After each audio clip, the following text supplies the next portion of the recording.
Waalaikumsalam warahmatullahi wabarakatuh.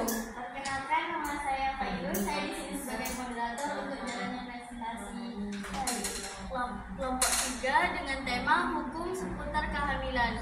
Baik, untuk pemateri untuk memperkenalkan dirinya. Perkenalkan, nama saya Sutina Damayanti sebagai pemateri. Perkenalkan, nama saya Ayu Sultasari sebagai pemateri.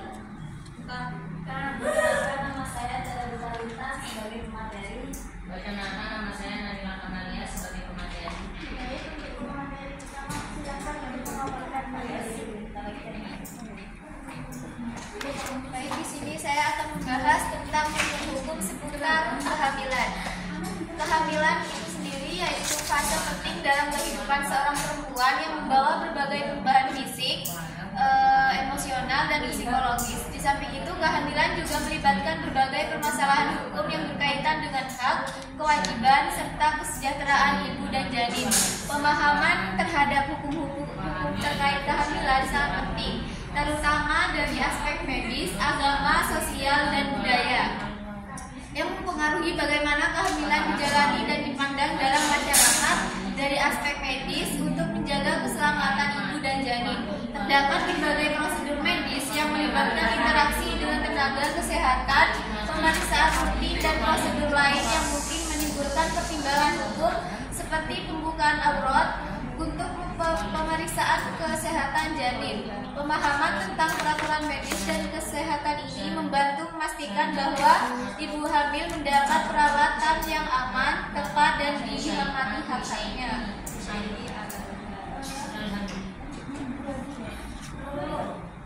Frekuensi kehamilan. Frekuensi kehamilan yang dimaksud adalah jumlah kunjungan pemeriksaan kehamilan yang dilakukan ibu hamil selama masa kehamilan. Pemeriksaan kehamilan yang dilakukan secara berkala disebut antenatal atau ANC. Frekuensi kunjungan ANC yang ideal adalah minimal 6 kali selama masa kehamilan dengan rincian sebagai berikut. Yang pertama yaitu kali pada usia kehamilan 1 sampai 12 minggu. Yang kedua minimal 1 kali pada usia kehamilan 13 sampai 28 minggu. Yang ketiga yaitu kali 3 kali pada usia kehamilan 29 sampai 40 minggu. Pada kunjungan pertama di trimester 1 dan kunjungan kelima di trimester 3, minimal 2 kali pemeriksaan dilakukan oleh dokter. Pemeriksaan ANC dapat mendeteksi kehamilan berisiko tinggi seperti letak bayi, tekanan darah tinggi, hamil kembar, hidramnion, dan perdarahan. Baik, selanjutnya akan dibahas keadaan.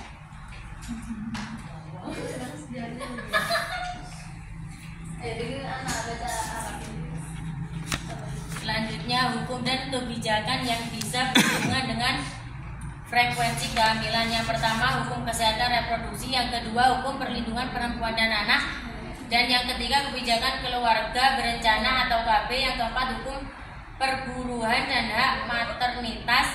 Yang kelima, hukum hak asasi manusia dan kesehatan reproduksi. Ya Allah.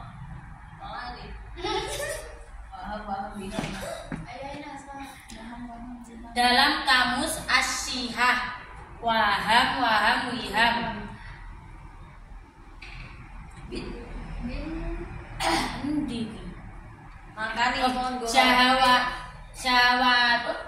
Syahawatal kuwatil Pak.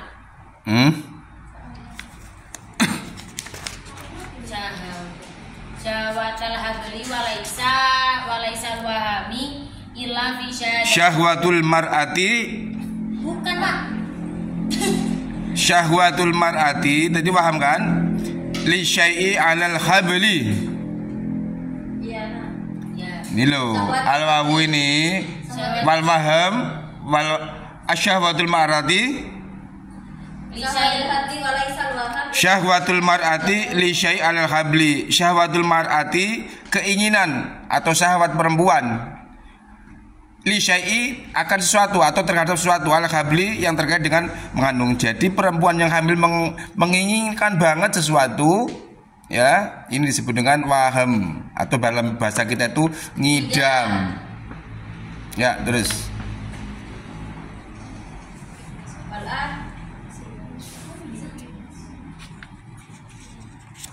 yakni keinginan seorang wanita hamil mengidam hanya terjadi pada wanita yang sedang mengandung. Dalam kamus Makoyis Al-Lugot Waham Wahu Ha Mim Kalimatanil Waham Al-wahmu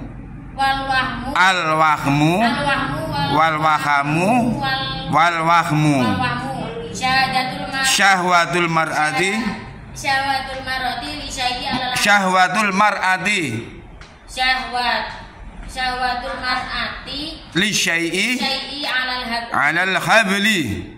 alal habli terlaku dengan dua kalimat waham dan waham serta wiham. Mengidam adalah keinginan wanita akan sesuatu ketika dia mengandung.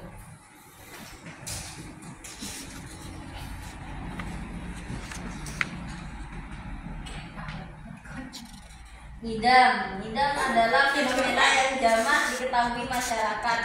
Diakui keberadaannya di dunia medis, namun belum terdefinisikan serta masih menjadi misteri yang tidak dipecahkan oleh para pakar medis.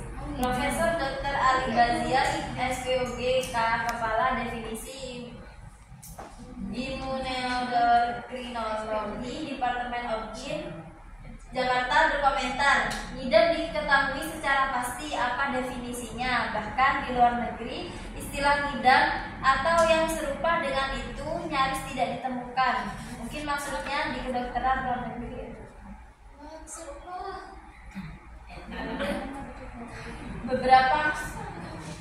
Beberapa pandangan terkait ngidam dari sisi hukum dan etika. Yang pertama itu tidak ada dasar hukum formal. Yang kedua, hukum adat dan etika budaya. Dan yang ketiga, perspektif hukum kesehatan.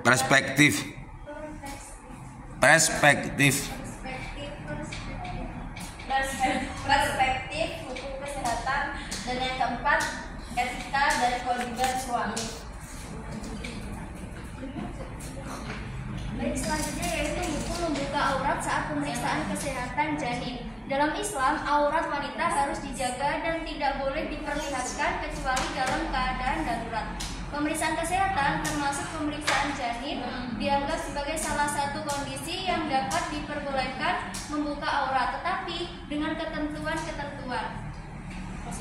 Senam saat kehamilan adalah aktivitas yang disarankan bagi ibu hamil untuk menjaga kesehatan fisik dan mental, membantu persiapan persalinan, serta meningkatkan kenyamanan selama kehamilan.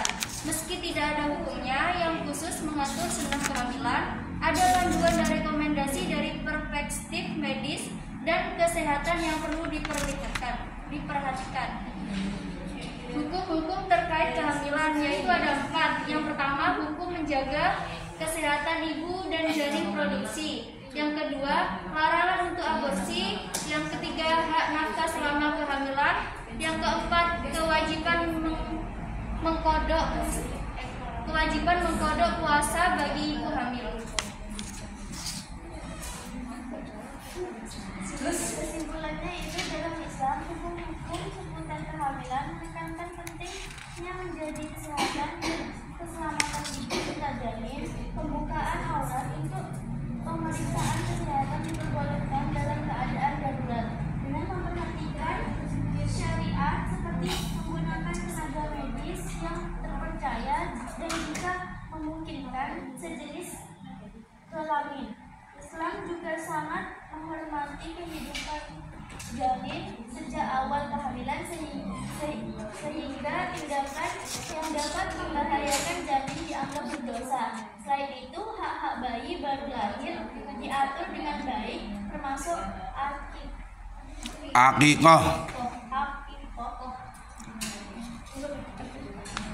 Baik, sekarang sesi tanya jawab. Sesi pertama 2 pertanyaan dan sesi kedua 2 pertanyaan. Perkenalkan, saya ingin bertanya dalam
Sudah.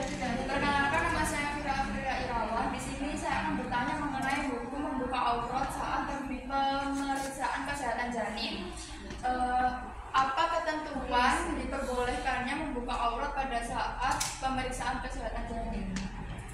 Apa ketentuannya diperbolehkan membuka aurat pada saat pemeriksaan kesehatan janin? Baik, selanjutnya Jaga apa ya? ayo jawabnya siapa? Ini lagi. Aku sama. Di situ kan tadi dijelaskan mengenai hukum kesehatan reproduksi. Di sini yang saya ingin mempertanyakan yaitu bagaimana hukum menangani kasus kekerasan berbasis gender yang berkaitan dengan kesehatan reproduksi tersebut. Kan di situ cuma disebutkan saja, tidak dijelaskan. ada di makalah. Ya kan di makalah.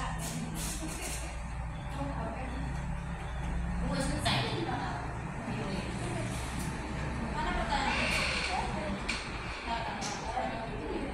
Soalnya dia Kir.